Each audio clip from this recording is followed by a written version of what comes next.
The biggest financial risk isn't losing money, it's not realizing you are. Most people think safe money means no risk. Savings accounts, CDs, bonds, cash. But here's the uncomfortable truth. Some of the biggest financial losses don't come from market crashes.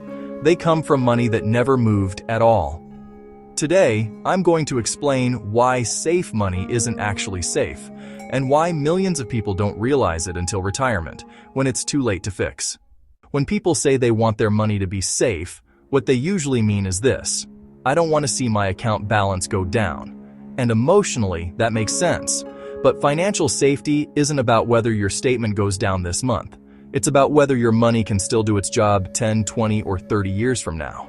That's where the real risk begins. Inflation is quiet. It doesn't crash headlines. It doesn't send alerts.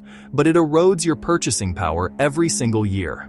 At just 3% inflation, your money loses about half its buying power in 24 years. So if your safe money is earning 1 or 2% in a savings account or CD, you're not preserving wealth. You're slowly bleeding it. Your balance looks stable. Your lifestyle isn't. That's not safety. That's delayed risk. People are living longer than ever. Retiring at 65 doesn't mean planning for 10 or 15 years anymore. It often means planning for 25 or even 30 years of income. Most safe money simply doesn't grow fast enough to support that timeline. So people withdraw more. They get more conservative. And ironically, the risk of running out of money increases. Trying to avoid risk early often creates more risk later. Opportunity cost is the money you never made because you stayed on the sidelines.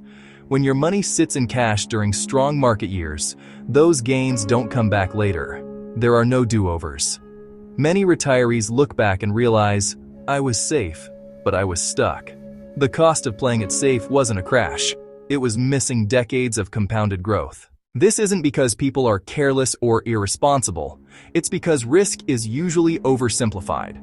Market risk is labeled as bad. No market risk is labeled as good.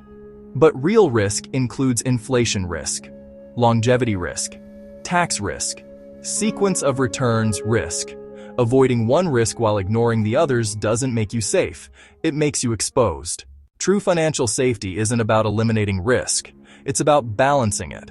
That usually means some money focused on growth, some money focused on protection, some money focused on income. Each bucket has a role. Each dollar has a purpose. Cash is a tool, not a long-term plan. The biggest mistake isn't taking too much risk. It's misunderstanding which risks actually matter. Because money that never goes down can still quietly fail you. And by the time most people realize that, the clock is no longer on their side.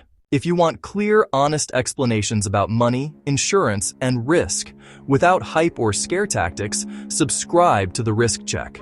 Because real security comes from understanding risk, not pretending it doesn't exist.